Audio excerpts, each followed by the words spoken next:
Well, good morning viewers, here we are, in another day in National Files. Today is June 27th and being 11 o'clock, right? You're right, sir. Sorry, 11 o'clock, we start a new episode. This time with something that is quite controversial and that has unleashed many opinions about it. We're talking about ecological policies. That is a project that has not been approved, but the votes will be this weekend. We have in the panel these two guests. Good morning, Mr. Bruce. Good morning. Good morning, Danielson. Good morning. And we also have another guest that he is in a video call. With the first question, do you think that in Chile we have ecological conscience? Good morning. Answering your question, no. Not Chile, there is not conscient ecology.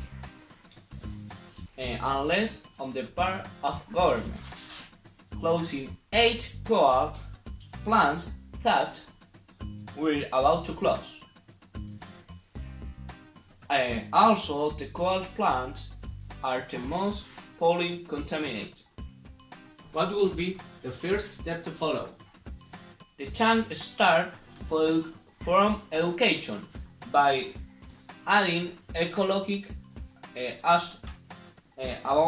awareness to curriculum, or it added civil education to create recycling awareness to police less. We have read and analyzed each of the proposals of the implementation of a new project in the environmental field, but we regret to report that we don't have the faculties to create a new educational curriculum to guide younger generation for that. We know that the misfortunes are happening with the global warming, pollution, etc. Our team worked hard to conserve carbon dioxide levels because in the current situation of the planet, with dozens of species becoming extinct, and facing South America has been more than 25 extinct species in the last decade. We can't go back.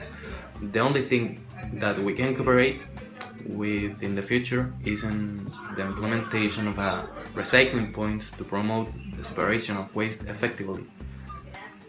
A new food pyramid is also being developed to distribute in a more objective way than the needs of the human body, and not only as marketing strategy. And this is all the things that we can do. Wait. We note that change in curriculum, but we must act as immediately possible if we don't change in 10 years.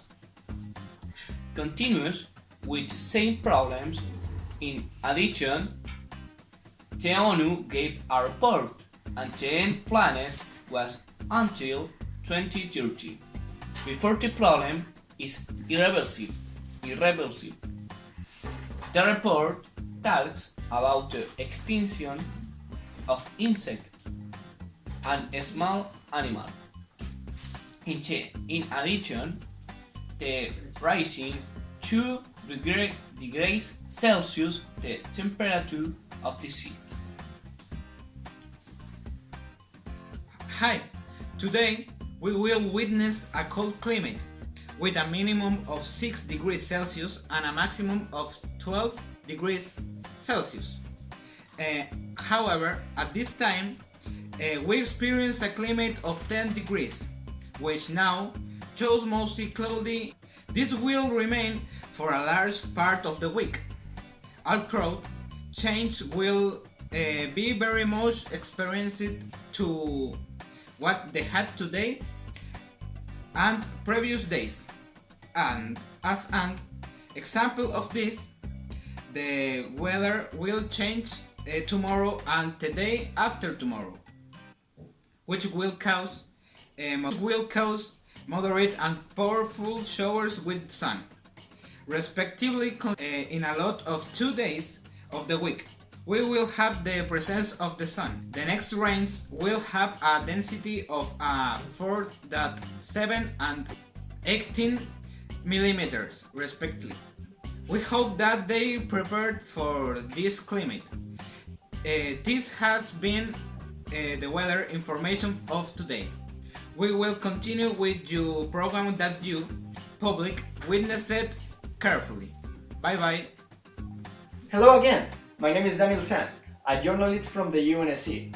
I have been for the last few years following the investigations and research of Mr. Al Gore, current environmental activist, and according to his research and recent scientific report delivered at ONU, I quote, we don't have much time left. If we continue to pollute the ecosystem and act like if nothing could happen, the next generation will suffer a lot. And seeing how we are doing, maybe our generation will suffer the consequences. Personally, I think that the states should take the reins and in the matter of implementing ecological measures. This was National Files. Thanks for watching and good night.